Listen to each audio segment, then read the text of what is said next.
Hey, and welcome to I Guess, a show where I hate everything until someone convinces me otherwise. I'm Lex Basile Price, and Pecan? Yes. With me today is the beautiful and hilarious Jason Blitman. Hi. Hi. How are you? I'm good, but now I'm falling down a rabbit hole of pecan or pecan. I heard one time a native TikToker did something not native to TikTok, an indigenous native TikToker. I was going to ask follow up on that. But maybe they're a founding member of TikTok. Right. Could be both. Did a TikTok where it was like, the way this is said is actually correct, but I can't remember which one. And it was something along the lines of like, I think it's pecan, maybe. But don't quote me on that. But there is apparently a correct way to say it that I have forgotten. Okay. So listeners, do your work. Whenever I hear a word that ends in can, I think about the hilarious George Lopez and a joke that he made once about being Mexican, where he was trying to convince his kids that they could do something. And he said, we're Mexican, not Mexicant. And so anytime I hear can, I'm it's pecan, right? Like you can. You can pecan. It's right. Not piquant. I'm trying to be supportive of the pecan. Anyway. How are you wrong today? Listen, if you ask my husband, he will tell you I'm never wrong. Okay. So according to me, I'm never wrong. Great. Okay, honestly, I'm wrong because I can't follow rules. And I have so many things I want to talk about today. But the first really is that there is only one correct way to eat a cupcake. Okay.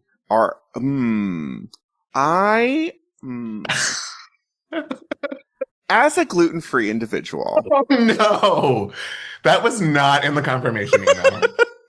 I have learned to make a lot of stuff because obviously there's just not as great options out there. I love buying cupcake paper wrappers.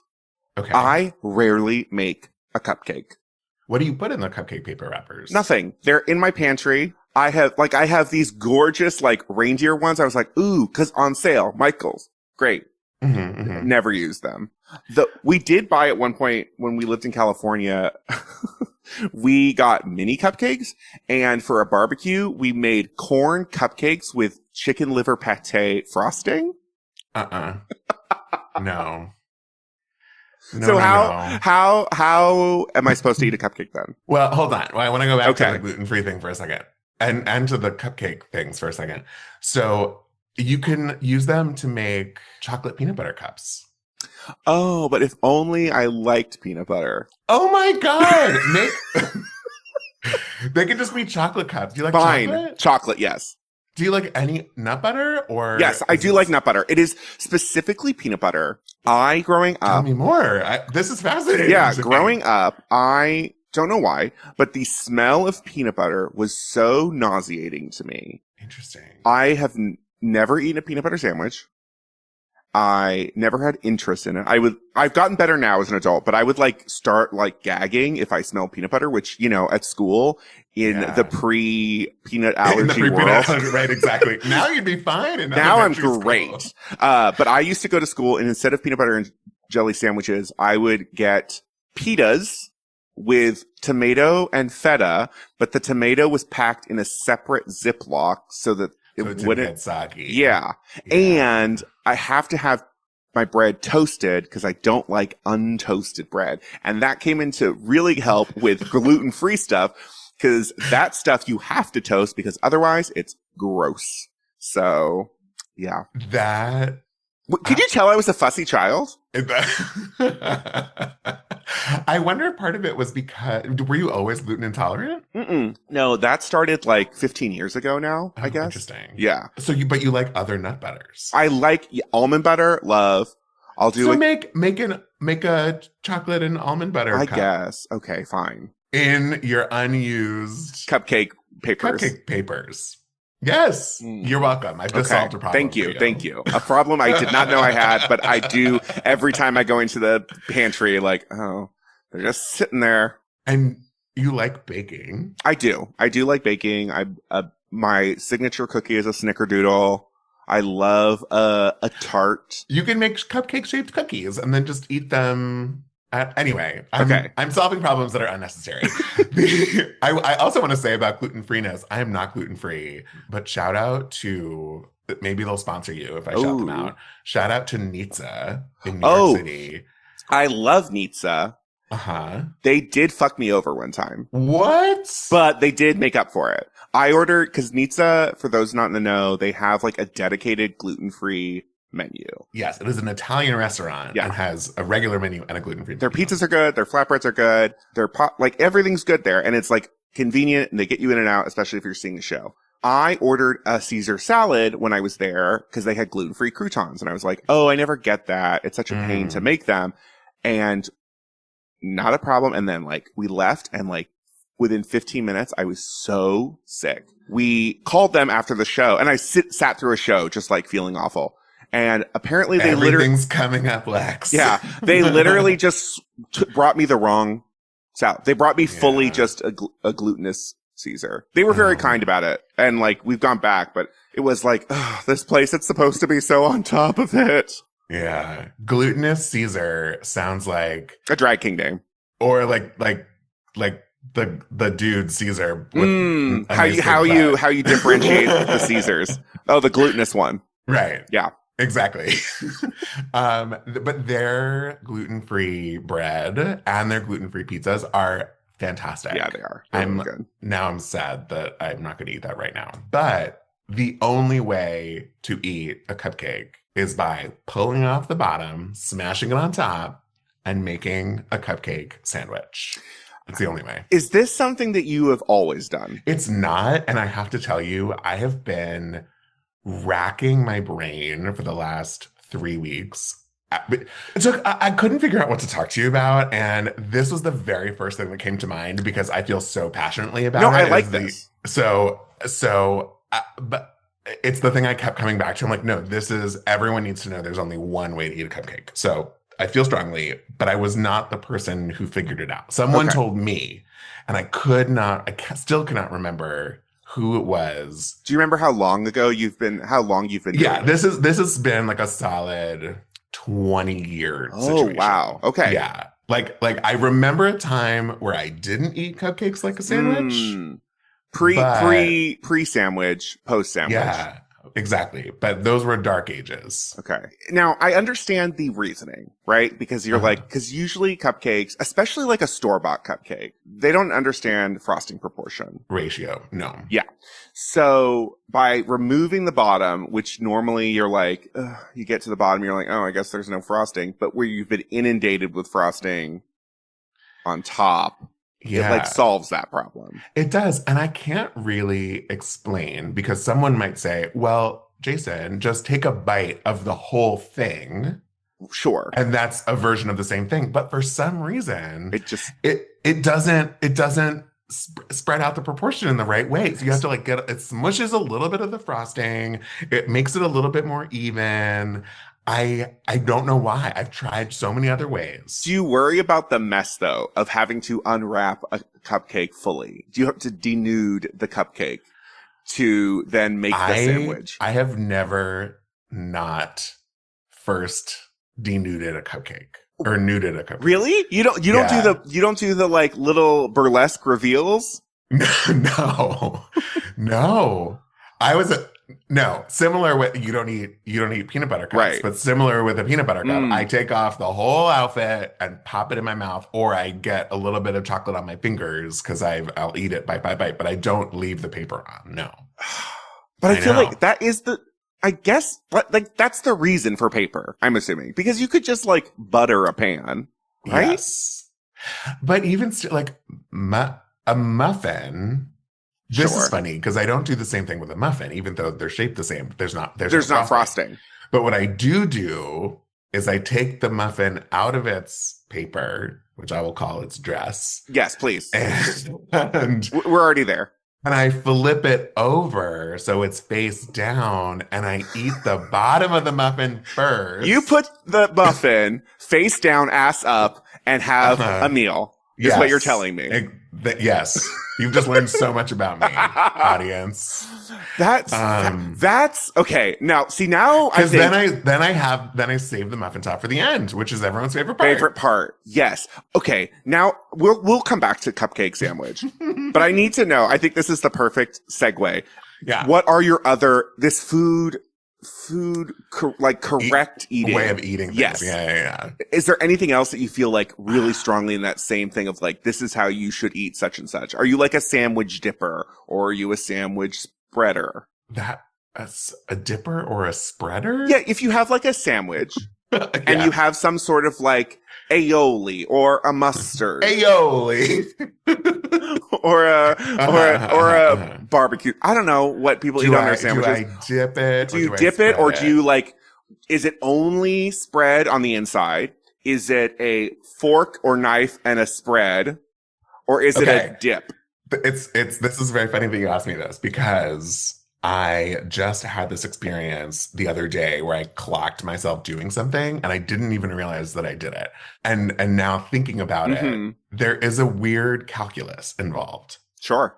So if it is a sauce that is intended for the sandwich. Like a French dip. Like aioli. Or an aioli. Oh, no. That's different. Right. Oh, different. Okay. Yeah. Right. This sandwich comes with a spicy aioli. Great. I will spread it on the sandwich. I'll take off the bun, spread it on, and then to get a little extra, I'll do a bite I'll like knife it on. Mm-hmm. If the sauce was intended for fries, or for something else on the side, I tend to dip. I don't know why. So you're like giving it like respect. If it's part of it, you're like, I must be like a culinary part of you comes out. That's sort of what it is, right? You are designed for this. But if you're not designed for it, then it doesn't matter how I treat you. So it's respecting the design and the intention. I think so. And I wonder if that goes back to the cupcake. You're like, no, this is clearly how it was always supposed to be eaten, and people have been wrong. Yeah, maybe. I think that feels right to me. Okay. Because I think that way it's like you can sort of eat it however you want, right? If you smush it, I'm also the person who sometimes will like rip a sandwich and eat it. Sure. I don't always just like bite into it. And you could do that with a cupcake if you've made it a sandwich. Okay. So really, we're coming also back to sandwich secrets. Because when you transform it into a sandwich, then you have a much more calculation in there as opposed to like a plate of pasta or even a hamburger. Do we consider hamburgers and hot dog sandwiches? We could go down a rabbit hole. That's what this is for. I know. I would argue that a hamburger is a sandwich. A hot dog is not. I can understand the arguments for a hot dog being a sandwich, but yeah, I don't think that it is. Yeah, I agree. Whenever someone has ever been like, a hot dog's a sandwich, it's meat and bread. And I'm like, it's connected. Yeah. Though here's where it gets a little messy. If you cut up the hot dog in little rounds and you put the rounds on a regular bread and then it's a hot dog sandwich. Then it's a hot dog sandwich. Right. But it's not a hot dog. No, it's a hot dog sandwich. Exactly. Yeah. I am of the mind that a sandwich should be split. Split. The bread should be split. Like Subway sandwiches, technically not sandwiches. Interesting. Also, technically not bread. Or tuna. I remember hearing about that once. No, devastating. Although I haven't eaten at Subway in a very long time, so it doesn't matter. But I can understand the enticement of the smell that they pump out. Yeah. I mean, it's chemical, so they do that. Oh, yeah. It's designed that way. But I was a Quiznos boy. Me too. Wait. Remind me where you're from. You're from California. I'm originally from Orange County. Right. Because you say sandwich. I do not say sandwich. You don't say sandwich, but you also don't say sandwich. No, I say sandwich. Sandwich. I've heard widge a couple of times. Sandwich? Oh, yeah, probably sandwich. Sandwich. Yeah. Right.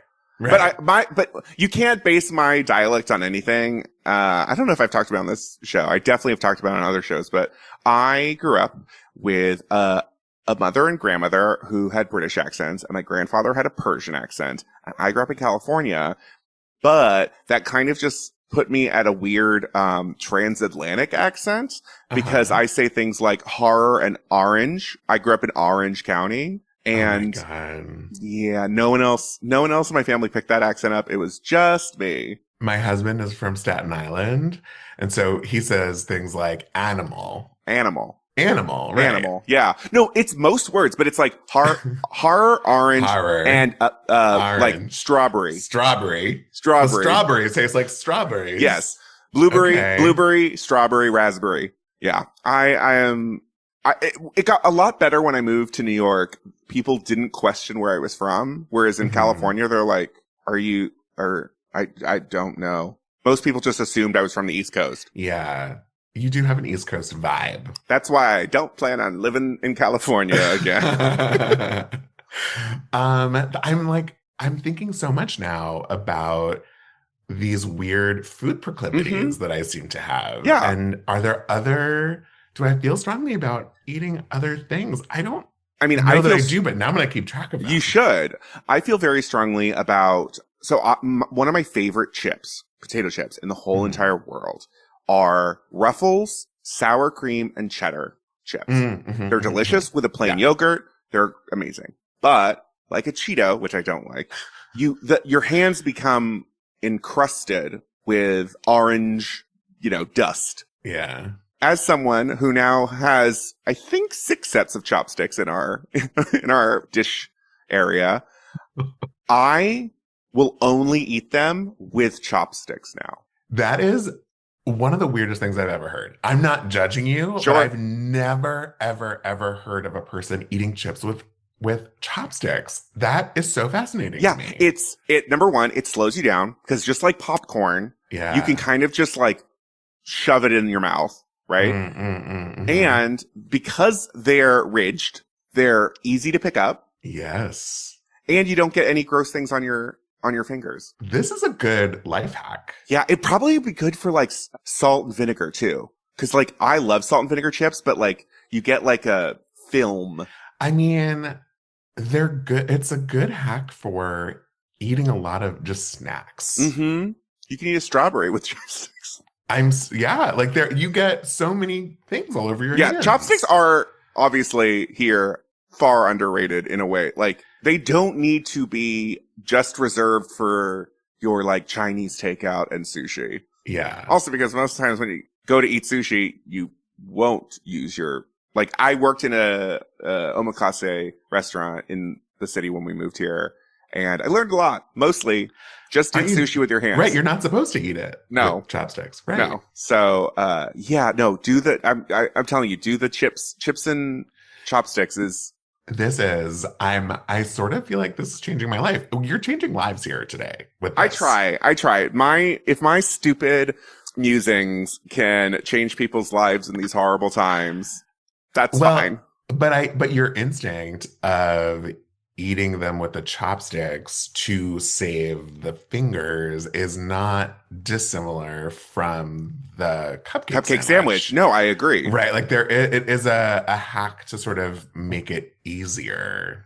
And that's why I wanted to know how long you've been doing it, because some stuff obviously is like childhood. You grew up eating a certain way, and then others, it's just like, oh no, you discover it and you can't ever go back to doing it normal. Right. No, if I'm being honest, like I don't think a cupcake tastes as good if it's not eaten like a sandwich, which sounds ridiculous. No, I understand. It's ratio. You're eating it as God intended. Yeah, it is. It's as though it's filled. Are you a filled donut or pastry person as well? No, listen, here's a hot take of mine. And this was on the list of things that could have maybe made this conversation. But here we are. We're talking about it anyway. Yeah.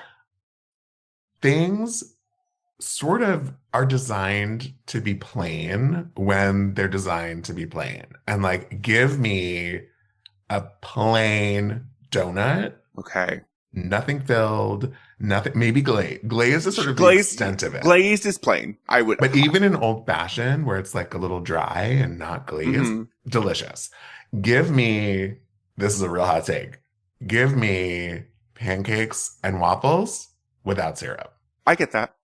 I'm one of those people that will sometimes have a jam or preserve.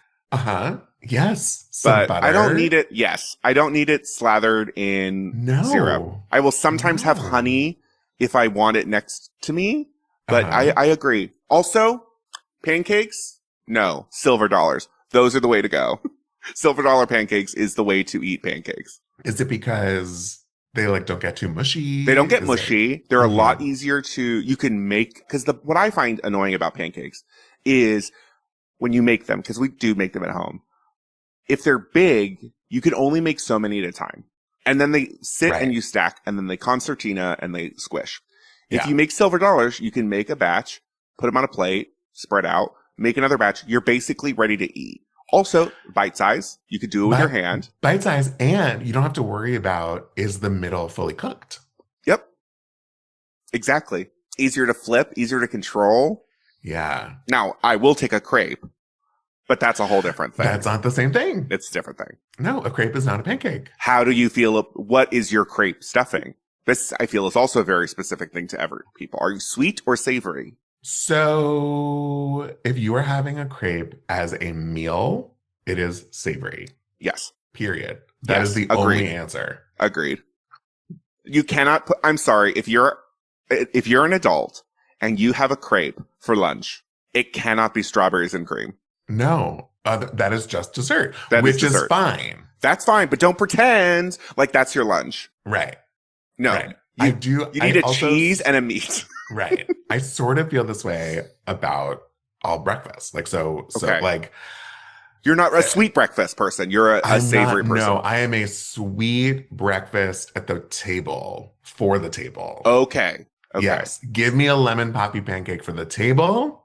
But you want. I'm going to eat my, scramble. Yeah, you're going to have a shakshuka, and then we can maybe dabble in a pancake. Yes, exactly. I agree. And that's coming from someone that we do have a Belgian waffle maker in our house. And I love a waffle. As a dessert. Or as a snack. Sure, yes, that's what I mean. It's not breakfast. I don't even know that I'd call it a meal. I agree with that. Yeah. They keep really well too. You want to make Belgian waffles. If you do it the correct, like it's because it's yeasted. How do you reheat it? I've done it in the air fryer. Oh, but then you have to take out the air fryer. That's a whole Take out the air fryer is on the counter because it's our toaster oven. Okay, then. As someone who needs to toast 4 pieces of gluten-free bread for their sandwich. For their sandwich. You have to have your. My husband, great cook, will not touch the air fryer. It's fascinating. He's terrified of it because you have to set it. He's so much more of he's Italian. He's very of the I just kind of feel the recipe. Yeah. Whereas I am terrified of that. And that's why I bake, because I'm I like a instruction. I like an amount. I like a set time. And that's fair. But that's why I'll air fryer. I'm it's this temperature for this amount of time, and it's on this. Great. And I'm not I'm not frying things a lot either. I'm just literally. Sure. I grew up with a toaster oven. We didn't grow up with a toaster. No, I grew up with a toaster oven too. Is that a generational thing? I wonder, because my husband as well did no toaster oven only. I don't think my husband had a toaster oven growing up. And maybe he did, but just was anti us getting one because it took up counter space. But it's so much better than a toaster. I 100% agree. Also, toasters are the most dangerous appliance in everyone's house. That's a fact. No, because the wiring sucks. You can easily start a fire because, spoiler alert, people that don't know that the numbers on toasters just is time. Even though it's toast level, that's just how long it is in minutes. Can I tell you, I learned that about 3 months ago. I've had a toaster oven my whole life, and I learned it 3 months ago. Yeah. So they're very dangerous. Because they're pretty shoddily made a lot of the times. And it collects so much crumbs and debris. Crumbs. Yeah. And most people don't even know that you can open a toaster to clean it. It has a little tray, a little crumb tray. Here's my free piece of advice today. You should do a Substack where you pull out all of these great pieces of advice that people need to know. And do a bi-weekly or a bi-monthly email, because I have the gems. I would be the person reading that email being like, oh my God, let me go check my toaster. I have to check if it's dirty. How do I open it? I know. And just thinking about the dust has me stressed out. Oh yeah. Yeah. Because you never know what's getting into what. Mm-hmm. Just the other day, my husband was making he put a kettle on the stove. The stove. Get an electric kettle. That's my other piece of advice. Get an electric kettle. Oh yeah. We have one at our house, but because of where we're not staying at our house. Got it. And I had this moment. I said, "What's burning?" And he said, "Oh, a fly landed on the stove." Well, now you know what it smells like if you eat a fly, I guess. I know, it was gross. That's disgusting. That's the reason you should also get an electric kettle, listeners. No one washes their stovetop tea kettles, and they get gross. You have to wash, even because a lot of people think, "Oh, I'm boiling it." I don't that's have what to. I think. No, open up a tea kettle and see how. Like, take a little bottle brush, and clean the inside. It gets gross in there. The boiling doesn't do anything? No. Why? I wonder why. I think I don't know the science behind it, but like silt and stuff will just form in the kettle, and then it just sits there, and you keep heating it up. Caked on. Exactly. You keep heating it up, and exactly. Right. Yeah. But like you wouldn't do that with like when you're doing pasta water. Like you would still clean it. Your pot afterwards. But that's because the pasta goes in it. Sure. So it's not just water. I hear you. I've seen so many kettles where I look inside and I'm like, it's disgusting in there. Why are you looking inside so many kettles? Because I like tea. And I don't you inspect the kettle first? Yes. Also, like, think about like oil. Usually they sit on top of the stove. Yeah. When you're cooking, the oil can get inside because it gets aerated. That's why if you have an open kitchen, and like I do, everything on top of the shelves looks great, but you touch it and you have to clean it constantly, right? Because there's just oil in the air. That can also get into your kettle. Yeah. So. And anything else for that matter. Yeah. It's like, if you ever look, at changing people's lives. If you look at people's butter dishes, if you like having butter on the counter because you're not a monster and you like having room temperature butter, so it spreads easy, look at your butter dish and you will see grime from people that don't clean the butter dish around where the top meets the tray. Mm-hmm. You have so many hot takes that you should be the one convincing everybody of something. I mean, I kind of do. I don't use a butter dish, and I'm going to. You keep your butter in the fridge? Yeah, we use it so infrequently. Sure. That it's more about preserving the butter. I guess. Because I grew up in a Persian household, I eat a lot of rice. Like, we'll make a big batch and then we put it in the fridge. And there's nothing better to me than like you take a pat of butter, put it in the rice in the microwave for 90 seconds, and it's delicious. Yeah. You know? But that was not something like my husband grew up with. I had to teach him to like rice. He only was like, yes, pasta. I can eat a million plates of pasta. I can only eat a little rice. And I'm like, I watched Survivor and I'm like, oh, I could live on rice. Yeah. I'm sure your rice is incredible. I will send you a recipe that I have for rice that I got from a cookbook that is so good. I'm sure you don't need one, but in case you're ever let me try something different. I mean, the secret to Persian rice is washing it until the water is clear. Yeah. And then, which is usually like 6 to 7 times, and then salting it until it tastes like the ocean. Oh, see, the way that I do it is I rinse it until the water runs clear, but then I also toast it. Also good. before cooking it. Yeah. And I do like spices and things. Yeah. And then See, I do a toast tahdig. I do in Persian cooking. It's like the Oh, burnt. yeah. Yeah. Uh-huh. So I'm kind of doing that, but like later in the process. Right. I mix it with yogurt and turmeric and saffron and stuff. Yeah. Ooh, yum. I had every intention of talking about book-related things. Because I would love to. So for those listening, you'll see in the notes, Jason has an amazing book podcast, and it's just like book person of the year. You've been doing it this year. It is shocking and bonkers and very exciting. Yes. I was not a reader basically 5 minutes ago, and now I interview some of the most amazing authors in the world. It's really shocking. I see it, and I'm like, that's insane. And like, you'll probably, I can't show you. Hold on. We have a bookcase. Floating books. There's three of those stacks all across the wall. God. So we're a book household. I was a reader. Still not a reader anymore? No, but I've always been like a reader since childhood. My grandmother gave me Interview with the Vampire when I was about 9 years old. Perfect. Yeah. So please. Well, I was going to bring up some bookish hot takes because I feel like those are. Let's do those rapid fire, I think. Okay. So for me, it is not finishing a book is self-care. No matter how far into it you are, if it is not a vibe, time to put it down. That was something that I had to learn much later in life than I should have. Yeah. But that was my ADHD and hyperfixation. Totally. And I just got like 80% into a book and was slogging my way through. I was like, Jason, life is too short. Put it down. Because I still have 80 pages left and I don't want to read them. So I was forcing myself to do it. So I was like, no, I'm done. And I felt relief afterwards.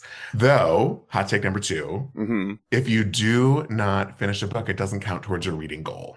Agreed. We're going to, I think, hit a lot of these same things. Of course. Yeah, you don't get to say you read a book. No, I don't count the books that I did not read in my AP English classes because I was bored and couldn't be bothered. No, if you cannot talk to me about the beginning, middle, and end, then it does not count. Correct. Which brings me to my next point. Audiobooks count as reading. Hooray. Agreed. As someone who on this podcast has talked about, I have a lot of trouble reading nonfiction, not in an audio setting. Yeah. I fully agree. Listening to nonfiction audiobooks, especially if they're memoir, are fantastic. Read by the person. Exactly. Though I will say an audiobook narrator can really make or break. Especially when I lived in LA and was driving, I would rent audiobook CDs from the library because that was we weren't e-reading then. And one book, amazing, a narrator was After the Flood by Margaret Atwood. It has 2 narrators. They're both amazing. Then I don't even remember. There was one book where I turned it on and I was like, I can't listen to this. This is excruciating. And I was like, I was kind of interested in the book, but not going to read it. Yeah, no, it's really hard. When it's nonfiction and you're either learning about a person or you're learning about something, it's a little bit easier to see past a bad narrator. Yes, fiction is hard, I think. Fiction. I also just sort of in general have a hard time listening to fiction. Sure. I love listening and reading the physical copy at the same time. Do you have dyslexia? I don't know if that's a too personal question. I don't think I have dyslexia. Okay. I just have ADHD. Oh, okay. Because I know that's a tool that a lot of people with dyslexia use to help. Yeah. There's a really great, if you're reading on a Kindle or if you're e-reading, there's a great font that you could change the book to if you have dyslexia. It just helps like the kerning of the words and helps you sort of read a little bit more easily. But no, the thing about listening and reading is that if I cough or sneeze or if the light flickers or if I get the tiniest bit distracted, next thing I know, I'm not looking at the book for 45 minutes. I'm like, how did I just, like, from a sneeze, I stopped reading. Right. But if I sneeze and I'm listening simultaneously, the story is still going and I go right back into the book. And it helps me keep pace and it just helps move it forward. And if I'm on the journey and I feel like I really know what's going on, then I can fold laundry while listening. and then go back to reading simultaneously, right? So then I'm in it. Anyway, that's my little tip. I love that. I think you have put me more in the direction of sandwich cupcake. I think I was always like hesitant because it looked like it almost read to me as like a social media thing of like, trendy kind of like, this will be content. But now that we've talked through how particular one should be eating foods, and especially the particulars of a sandwich construction and etiquette, I think I'm there. I'm there. And there's something to be said about like, you will get the most robust flavor and bite and all of the things that the person who made it intended for you to get when you make it a sandwich. That's, Yeah. Where can our listeners find more about you and listen to you opine more? You could find me on Instagram. My personal account is at Jason Blitman, my full name. And you can find my podcast, Gaze Reading, wherever you get your podcast, or at gazereading.com, or on Instagram at Gaze Reading, or through Alstora. I have a book club with them. I was waiting for you to promote that. Or there's so many things. I know, I don't know when this is coming out, but I have a book club with Alstora where you sort of do this monthly club through Alstora. You get a book delivered to your door, curated by yours truly. Alstora donates a kid's book to an LGBTQIA plus youth for every subscription. You get a great discount on the book itself, and you get a 30% discount on the Alstora website. So that is really cool too. That's amazing. Yeah. And all the books that I'm picking are LGBTQIA plus authors. Fantastic. And they get a lot more money than they would if you buy from elsewhere. So. And if you have a hot food take that you need to share, reviews at bottom on Apple Podcasts is the best place to let me know. Leave it there, leave stars on Spotify. And remember, I don't pay to advertise the show. So if you like it, share with a friend. What's great about this show, if I do say so myself, is there is a topic for everyone. Then they can get hooked. The first try is free. You come for cupcake sandwich, you leave with Pluto and Aquarius, and you're in. So it's been absolutely lovely having you here. I'm so glad you were able to do this. Thank you so much for having me. Yes. It's so fun not only talking about books. Right? Yeah. So join us next time as we once again prove that my opinion is always correct about everything all the time.